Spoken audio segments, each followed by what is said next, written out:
Perempuan itu buka bajunya. Suaminya tahu di rumah, marah dengan perempuan tersebut. Sampai ingin diceraikan perempuan ini, karena kenapa kamu buka auratmu di hadapan orang lain. Ini wanita bilang, saya nggak tahu. Ini orang menyebut tentang Rasulullah, saya lupa diri sudah. Suaminya menyiapkan sebuah gidir, tempat masak yang besar, dituangkan minyak di situ, dipanaskan minyak tersebut sampai mendidih. Dia panggil istrinya. Dia bilang, pecinta Rasulullah, masuk ke dalam gidir ini. Itu perempuan gak mikir lagi, dia masuk dalam gidir yang panas, ditutup oleh suaminya. Sampai apinya padam. Setelah apinya padam, dibuka, perempuan itu bangun dari situ gak kenapa-napa. Tidak ada sedikit pun yang luka dari badannya. Berkat Sallu ala Nabi Muhammad sallallahu alaihi wasallam.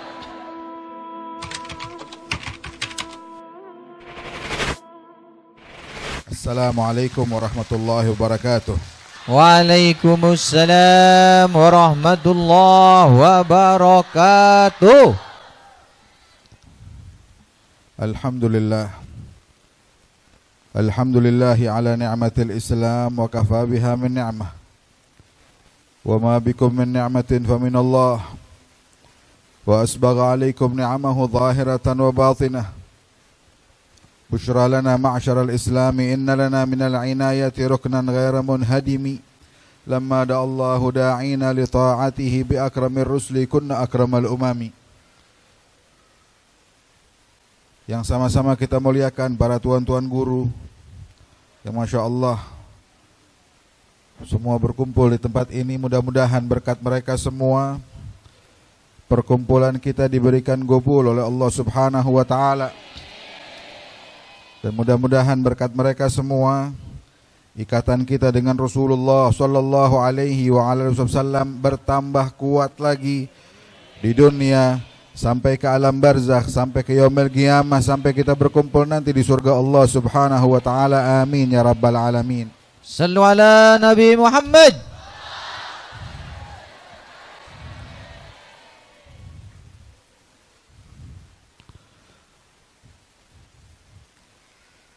Rasulullah pernah keluar dari rumah beliau di awal-awal pindah ke dari Madinah. Ketika keluar ada anak-anak Bani Najjar sedang bermain rebana. Ada anak-anak perempuan kecil begitu. Lalu mereka ketika melihat Rasulullah mereka gembira. Mereka mendendangkan sebuah syair, mereka katakan nahnu jiwaru min Bani Najjari. Ya habbadha lana Muhammadun min jari. Mereka ulangi kalimat-kalimat itu. Mereka bilang kami adalah tetangga dari keluarga Bani Najjar.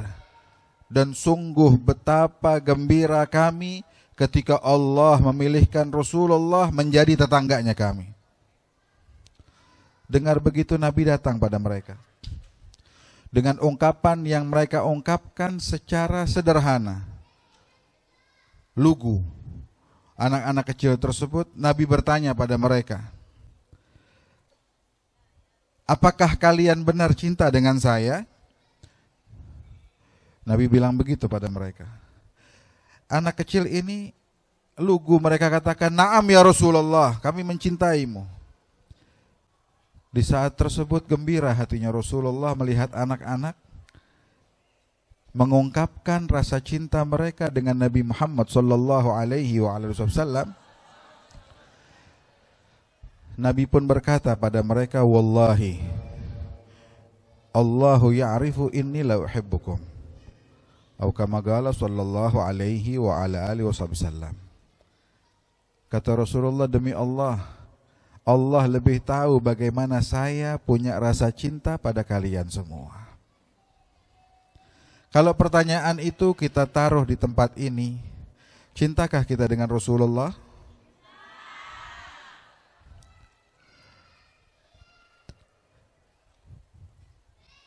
Wallah, kalau kalimat tersebut kita ungkapkan di hadapan Nabi Muhammad, pasti kita akan dengar beliau pun akan mengatakan, beliau pun cinta pada kita semua. Bagaimana tidak? Kalau kita mau jujur, Mau jujur, siapa dari kita yang pernah entah kenapa mungkin terbangun di malam hari, tengah malam dia bangun, entah kenapa dia nangis sejadi-jadinya. Ketika ditanya, kenapa kamu nangis? Saya juga nggak tahu, malam ini saya rindu dengan Rasulullah. Ada yang pernah? Ada yang pernah?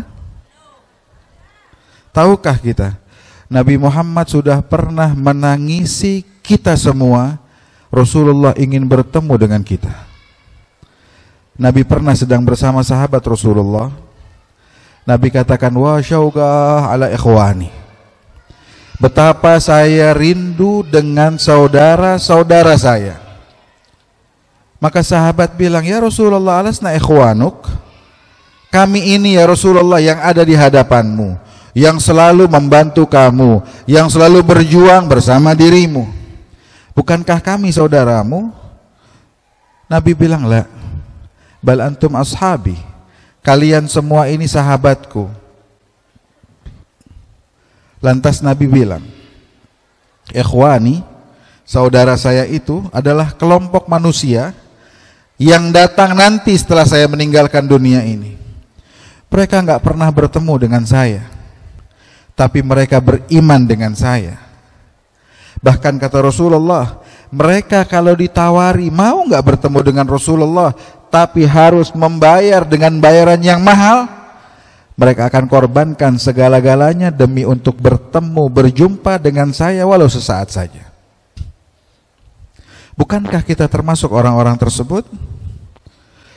Ingat, Nabi pernah mengeluarkan air matanya karena rindu dengan kita. Kapan kira-kira kita mau rindu dengan Rasulullah sallallahu alaihi wa ala alihi wasallam? Tadi dalam maulid, di kitab Maulid Adhiyaul Lami dibaca tadi, Al-Habib Umar bilang dalam kitab tersebut, ainal muhibbun? Mana para pecinta Rasulullah? Tadi kita tanya, cinta enggak kita dengan Rasulullah? Cinta. Tadi dalam maulid ditanya, ainal muhibbun? Mana itu pecinta? Kita mudah-mudahan menjadi pecinta sejatinya Rasulullah. Tadi dalam maulid kita baca, mana itu yang bilang cinta sama Rasulullah? Apa ciri mereka? Apa sifat mereka? Dibilang ainal muhibbun alladzina alaihimu badlun nufusi ma'an nafaisi hana. Mereka yang mengaku cinta dengan Rasulullah, kalau dia benar cinta dengan Nabi Muhammad, maka mengorbankan nyawa dia, bahkan mengorbankan apa yang dia lihat sesuatu yang agung pada dirinya, baik itu harta, baik itu jabatan, baik apapun juga, mengorbankan itu semua hina di mata mereka, mudah, dan mereka siap korbankan diri mereka untuk apapun juga demi menunjukkan cinta dengan Rasulullah sallallahu alaihi wasallam. Kalau kita melihat, merujuk bagaimana keadaan para pecinta Rasulullah, ada satu sahabat Nabi Muhammad bilang sama Rasulullah, ya Rasulullah, saya di rumah terkadang kalau sudah ingat dengan kamu seperti orang gila, diajak bicara gak nyambung, di rumah nggak tenang, dan tidak ada obatnya Rasulullah, melainkan saya datang ke masjidmu melihat wajahmu Nabi Muhammad sallallahu alaihi wa alihi wasallam. Ada satu wanita hidup setelah masanya Rasulullah.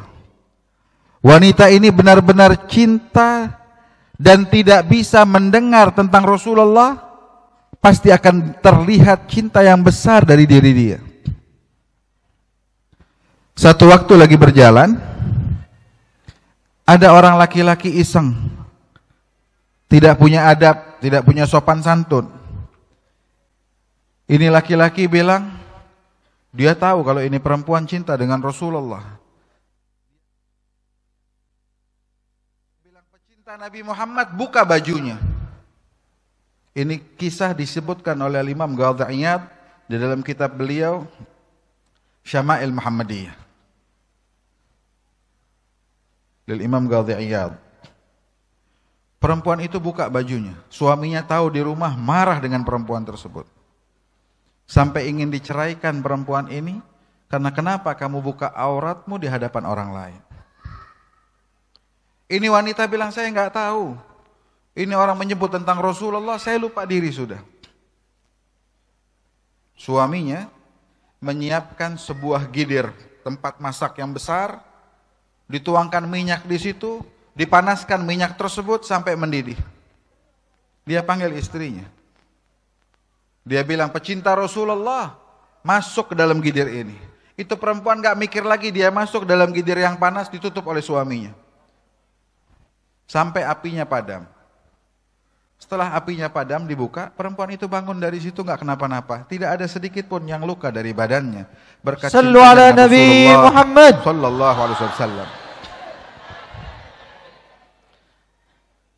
Inilah keadaan mereka pecinta Rasulullah. Badlun nufusi ma'an nafaisi hana. Kita saat ini, para pecinta Rasulullah sallallahu alaihi wa alihi wasallam, Nabi Muhammad meminta kepada kita. Apa yang diminta Rasulullah? Nabi meminta pada kita agar mendahulukan Rasulullah dari semuanya. Sebab keimanan manusia terlihat siapa yang mereka dahulukan. Kalau mereka bisa mendahulukan Rasulullah, imannya pun sempurna. Nabi bilang, la yu'minu ahadukum. Tidak sempurna iman kalian. Tidak sempurna. Mau sekuat apapun ibadahnya, tidak akan sempurna selama dia tidak menjadikan Nabi Muhammad lebih dari segalanya. Lebih dari dirinya, lebih dari anaknya, lebih dari suaminya, lebih dari orang tuanya, lebih dari siapapun juga, bahkan lebih dari dirinya sendiri. Ulama bilang, mereka yang sudah mendapatkan kedudukan yang semacam ini akan terlihat dalam hidupnya, apapun yang mengingatkan tentang Rasulullah, dia menjadi orang pertama yang menyukai hal tersebut. Bahkan ketika mereka tidak mendapatkan Nabi Muhammad, maka mereka pun mencari mana yang bisa mengingatkan mereka tentang Rasulullah. Sehingga tidak salah kalau Sayyidina Abu Bakar As-Siddiq radhiyallahu anhu ardhah, beliau mengatakan urgubu Muhammadan fi ahli. Cari Rasulullah di keluarganya Nabi Muhammad sallallahu alaihi wa alihi wasallam. Sebab pada merekalah terlihat gambaran Nabi Muhammad secara jelas. Itu diceritakan dahulu di masa Al-Imam Al-Faqih Al-Muqaddam Muhammad bin Ali Ba'alawi. Beliau selalu berziarah ke Nabi Allah Hud alaihi salam. Diriwayatkan sampai sekian puluh kali. Bahkan dia punya wirid setiap bulan Sya'ban, beliau ziarah ke sana. Dan wirid tersebut sampai sekarang didirikan oleh anak keturunan beliau. Disebutkan dalam sejarah, dalam manaqib beliau, bahwa 1 tahun di antara tahun-tahun tersebut, karena beliau sudah lelah, dalam keadaan sakit, di bulan Sya'ban gak bisa ziarah Nabi Allah Hud alaihi salam. Diriwayatkan di dalam manaqib beliau, di saat beliau lagi tidur di ranjang beliau tersebut, di kamar beliau tersebut, datanglah rohaniyah Nabi Allah Hud alaihi salam kepada beliau. Hingga mengatakan, ya Syekh, in lam tazur zurnak. Kalau kamu gak bisa ziarah, biar saya yang ziarah kepada dirimu. Para aulia ussalihin bilang, ada apa Nabi Allah Hud sampai ziarah kepada Al-Faqih Al-Muqaddam? Karena dia sudah terbiasa setiap tahun ketika diziarahi oleh Imam Faqih Al-Muqaddam, beliau mencium wewangian Rasulullah sallallahu alaihi wasallam pada diri orang tersebut. Sehingga ketika tidak ada wewangian itu, dia yang cari sendiri wewangian tersebut. Inilah tanda kecintaan seseorang dengan Nabi Muhammad sallallahu alaihi wa ala alihi wasallam. Ainal muhibbun.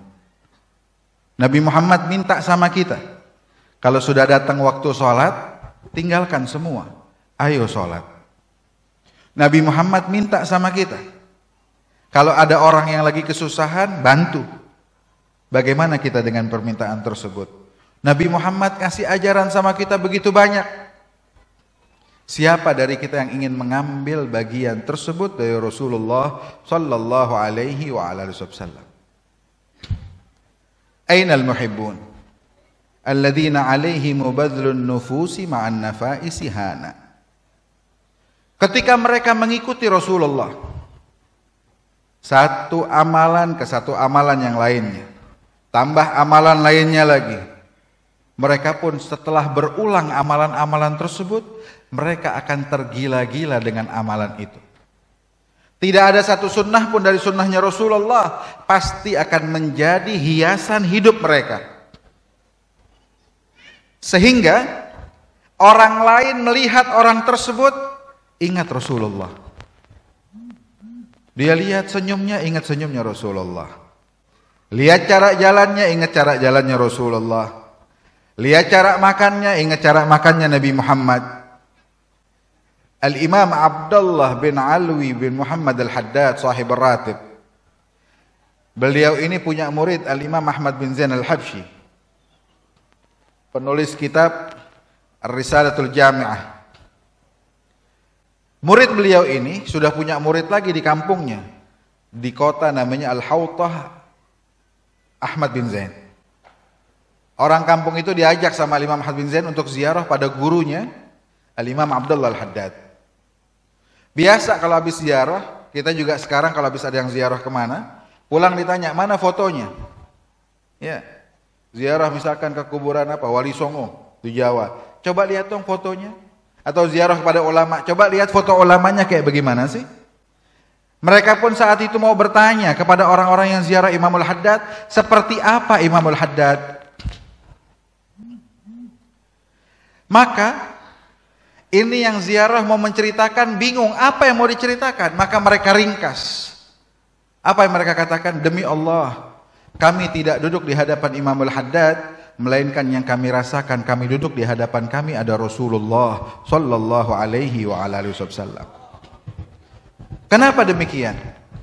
Al-Imam Al-Haddad di akhir umurnya bilang, alhamdulillah, ma min sunnatin sannaha bihan nabi illa wa arjullaha anni qad amiltu biha.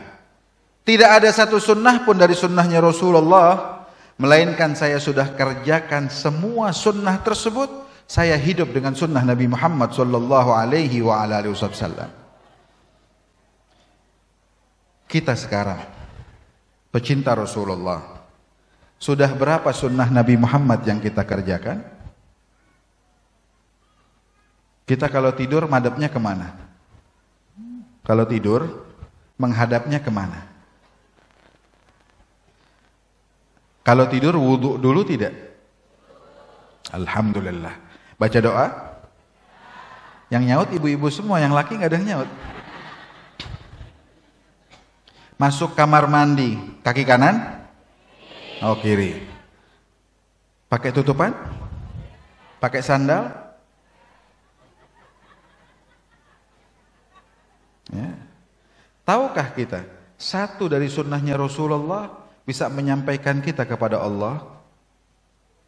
Dahulu Al-Imam Abdullah bin Husain bin Tahir, beliau ini penulis kitab Sulamut Taufiq, dengan kakak beliau Al-Imam Tahir bin Husain bin Tahir.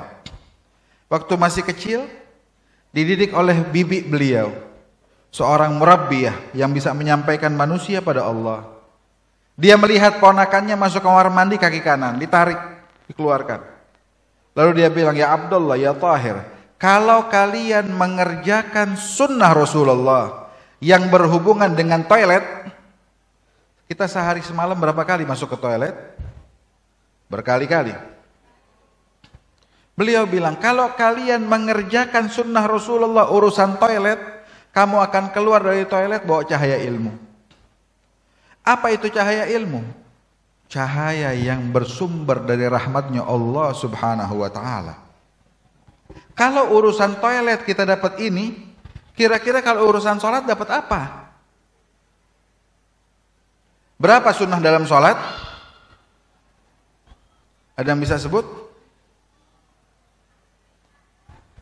Ada ulama menyebutkan sunnah dalam sholat. Kalau dibilang sunnah dalam sholat, ada yang sebelum sholat, ketika sholat, setelah sholat. Ada yang menyebutkan sampai 1000 sunnah. Kira-kira kita udah berapa sunnah yang kita kerjakan? Pernah nggak kita periksa itu? Atau malah kita dalam hidup sibuk dengan yang lainnya? Sibuk dengan media sosial kita, sibuk dengan televisi kita, sibuk dengan handphone kita, sibuk dengan ini, dengan itu, sibuk harga cabai naik.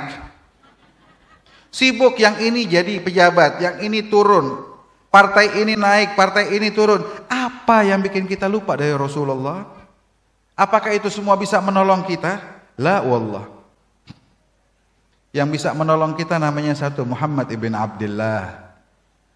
Dan kedekatan kita dengan Rasulullah tergantung seberapa besar sunnah Nabi Muhammad yang kita kerjakan. Kalau benar kita mencintai Rasulullah. Setelah manusia mengerjakan sunnah-sunnah tersebut, dia pun akan rindu dengan Nabi Muhammad. Makanya dibilang oleh Habib Umar dalam kitab Maulid tadi, la yasma'una bi dzikri Thahal Mustafa illa bihin ta'ashu wa adhabarana. Para pecinta yang hidupnya dengan sunnahnya Rasulullah, kalau dia mendengar tentang Nabi Muhammad, segala permasalahannya hilang. Saya mau tanya, yang hadir di sini, tadi baca sholawat, baca gosidah, ingat hutang nggak lagi gosidahan? Nggak ingat kan? Nah, sekarang pulang baru ingat lagi nanti. Apa yang bisa kita petik tadi kita mau lihat dari tadi baca? Seneng nggak hati kita? Seneng. Tahu kenapa? Rahmat turun dari Allah Subhanahu wa taala. Kira-kira kalau hidup kita 24 jam, keadaan hati kita sama seperti kita dalam majelis ini, senang enggak hidup kita? Itulah kehidupan para pecinta Rasulullah. Mereka dimanapun ingat dengan Nabi Muhammad. La yasma'una bi dzikri Thahal Mustafa illa bihin ta'ashu wa adhabar rana. Al-Imam Nabhani, hidup beliau itu di rumah seperti kita di majelis. Tiap hari anak istrinya seperti dikasih obat. Obat apa? Selalu dikasih duduk, dengarkan cerita tentang Rasulullah. Sampai satu waktu, anak beliau ada yang sakit satu. Ke dokter nggak baik, berobat nggak sembuh-sembuh. Satu waktu di pagi hari, Al-Imam Nabhani lihat anaknya kok yang sakit, gak bisa jalan, kok udah lari-lari lagi. Ditanya, kenapa kamu sehat? Sehat. Ada apa? Apa yang terjadi? Kata beliau. Anak beliau yang paling kecil perempuan bilang, saya tahu ya Abah. Kenapa? Semalam, saya ketika mau tidur setelah Abah menceritakan tentang Rasulullah, entah kenapa saya rindu dengan Nabi Muhammad. Ketika malam saya terbangun, saya lihat dalam kamar saya itu ada satu orang laki. Saya lihat, saya perhatikan, kok orang ini persis dengan apa yang biasa Abah cerita dengan saya tentang Nabi Muhammad sallallahu alaihi wasallam. Sampai saya tanya, saya bilang, anta Rasulullah? Apakah kamu ini Rasulullah? Maka dia pun menjawab, ana Rasulullah. Iya, saya Rasulullah. Lalu saya ingat saudara saya yang sakit. Saya pegang tangan Nabi Muhammad, saya katakan, ya Rasulullah, kakak saya sakit. Tolong kamu lihat, berikan kesembuhan buat dia. Maka Rasulullah datang ke kamar kakak saya, disentuh, diusap kepala kakak saya sampai ke kakinya, akhirnya dia pun sembuh saat ini. La yasma'una bi dzikri Thahal Mustafa illa bihin ta'ashu wa adhabarana. Apa efeknya? Fahtajatil arwah tashtagul liqa wa tahinnu tas'alu rabbaha ridwana. Hingga ruh kita yang ada di dalam jiwa ini memberontak selalu, tidak tahan ingin berjumpa dengan Nabi Muhammad sallallahu alaihi wasallam. Yang ada di bayangan dia hanya Rasulullah. Al-Imam Ali bin Muhammad Al-Habsyi, penulis Maulid Simtud Durar, beliau katakan apa? Yakad min shiddati shwagi fuadi yatir ila al-habib alladhi hubbuh sakan fid dhamir. Hampir saja hati saya ini copot, mau terbang sendiri. Kemana? Ke tempat Rasulullah sallallahu alaihi wasallam, yang mana kecintaan pada beliau sudah meresap di hati itu. Hingga hubungan mereka dengan Rasulullah tidak ada jarak, tidak ada waktu. Dimanapun mereka hidup dengan Nabi Muhammad sallallahu alaihi wasallam. Al-Imam Ahmad Ar-Rifai pernah berziarah ke Madinah membawa rombongan hampir 1000 orang. Ulama semua dibawa. Ketika sampai ke Rasulullah, beliau dengan kerinduan yang memuncak mengatakan, fi halatil bu'di ruhi kuntu ursiluha tugabbilu dzal ardi wa hiya naibati. Ya Rasulullah, saya di kampung, yang bisa saya kirim cuman ruh saya untuk mencium tanah kuburanmu ya Rasulullah, dan ruh itu merupakan wakil saya. Lalu dia katakan, wa hadhihi daulatul ashbah qad hadarat. Sekarang saya Ahmad Ar-Rifai sendiri datang kepadamu ya Rasulullah. Apa dia bilang? Famdud yaminaka kay tuhdha biha syafati. Tolong ya Rasulullah, julurkan tangan kananmu biar saya bisa cium tangan kananmu tersebut, hingga saya pun dimuliakan oleh Allah subhanahu wa ta'ala. Disaksikan 1000 orang di saat itu. Al-Imam Ahmad Ar-Rifai diberikan oleh Allah kesempatan untuk mencium tangannya Rasulullah sallallahu alaihi wa ala alihi wasallam.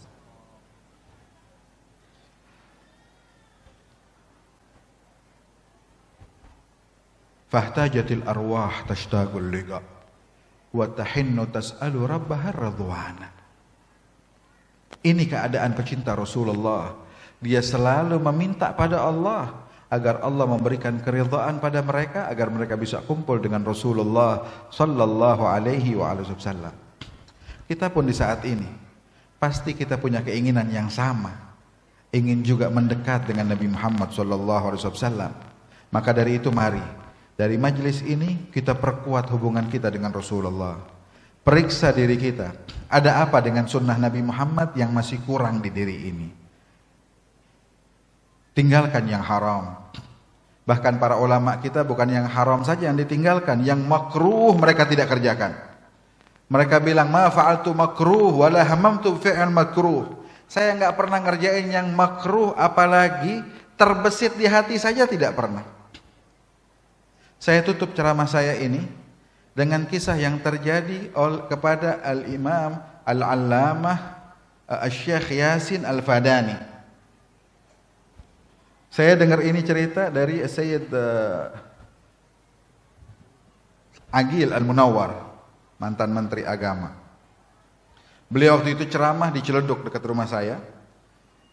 Beliau bilang tentang hubungan kita dengan Rasulullah tidak ada batas dan waktu. Dan banyak manusia hidup dengan Rasulullah dengan dalil ayat dari Al-Quran, wa'alamu anna fikum Rasulullah, ketahuilah di antara kalian ada Rasulullah. Bukti lainnya, kita lagi sholat, kita disuruh mengucapkan salam untuk Nabi Muhammad dengan khitab orang kedua tunggal yang ada di hadapan kita. Assalamu alayka ayyuhan nabiyyu wa rahmatullahi wa barakatuh. Beliau bilang, saya waktu buat tugas akhir, entah apa S2, S3 beliau, saya lupa cerita tersebut. Beliau bilang ada satu hadis, saya tahu ini hadis, cuma saya harus tahu dari mana diambil istinbat hadis ini, dari buku mana. Saya cari di Saudi itu nggak ketemu bukunya. Sampai akhirnya teman-teman saya bilang, coba deh ke Syekh Yasin Al-Fadani karena dia musnid dunia. Sanad hadis semua kembali pada beliau. Akhirnya datang pada beliau di Makkah. Senang Syekh Yasin Al-Fadani didatangi oleh Sayyid Aqil Al-Munawwar. Ditanya, ada apa? Diceritakan ada satu hadis, saya nggak tahu. Dia bilang, mana bukunya sini? Tulisan kamu mana hadisnya? Dikasih. Ketika dilihat, kata Syekh Yasin Al-Fadani, ya sudah, kamu pulang saja dulu. Nanti saya tanyakan kepada sahibul hadis. Beliau bilang, saya pulang semalaman gak tidur. Pengen tahu apa maksudnya, saya tanya kepada sahibul hadis. Sampai esok harinya saya datang duluan. Sebelum janji itu mau'id jam berapa sebelumnya datang duluan. Bingung apa maksudnya, saya tanya kepada sahibul hadis. Ketika saya datang, Syekh Yasin senyum, senang. Dia katakan, absyir, ambil berita gembira. Sahibul hadis bilang sama kamu, kalau hadis yang diucapkan olehnya itu adanya di kitab anu, kan nama kitabnya. Kitab ini adanya di perpustakaan anu, dikasih alamatnya. Kamu masuk ke sana cari lemari nomor sekian. Buku ini adanya di urutan kesekian. Kamu buka di halaman sekian, di baris kesekian, itu dia bukunya. Itu dia hadisnya. Beliau bilang, saya keluar dari situ nggak bisa ngomong apa-apa. Baru faham siapa yang dimaksud dengan sahibul hadis. Bukankah Syekh Yasin Al-Fadani pernah datang ke negeri ini? Ya. Mungkin orang-orang tua kita bertemu dengan beliau. Bukan orang dulu, tapi orang yang pernah bertemu mungkin dengan tuan-tuan guru kita yang sudah sepuh. Beliau di antara orang yang hidupnya dengan Nabi Muhammad SAW. Tidakkah kita iri dengan beliau? Bukankah Tuhan kita dengan Tuhannya Syekh Yasin Al-Fadani satu? Allah yang berikan beliau itu, Allah juga bisa beri buat kita semua. Tapi kita pernahkah minta kepada Allah agar kita dekat dengan Rasulullah? Dengan majlis ini kita minta pada Allah agar kita mulai sekarang kita ingin hidup dengan Nabi Muhammad. Kita pulang dari majlis ini bawa Rasulullah pulang ke rumah. Jangan tinggalkan Rasulullah di majlis ini, bawa pulang ke rumah. Jadikan Nabi Muhammad ada di rumah kita. Hidup dengan sunnahnya Rasulullah. Hidup dengan ajaran Nabi Muhammad. Ajari anak istri kita, keluarga kita, bahkan nantinya tetangga kita, seluruhnya. Ajarkan agar mereka dekat dengan Rasulullah. Mudah-mudahan berkat tuan guru kita ini tidak akan kita dikecewakan oleh mereka semua. Kita mohonkan agar mereka mengangkat tangan mereka pada Allah, menjadikan kita menjadi bagian umat Nabi Muhammad yang menggembirakan hati Rasulullah sallallahu alaihi wasallam. Amin ya rabbal alamin. Allahumma ja'al jam'ana hadza jam'an marhuma wa tafarraqana min ba'dihi tafarruqan ma'suma wa la taj'al minna wa la fina wa la ma'na syaqiyan wa la mahruma. Allahumma hdina bi hudak. اجعلنا من يسارع في رضاك ولا تولنا وليا سواك ولا تجعلنا ممن خالف أمرك وعصاك. حسبنا الله ونعم الوكيل ولا حول ولا قوة إلا بالله العلي العظيم. وصلى الله على سيدنا محمد وعلى آله وصحبه وسلم والحمد لله رب العالمين.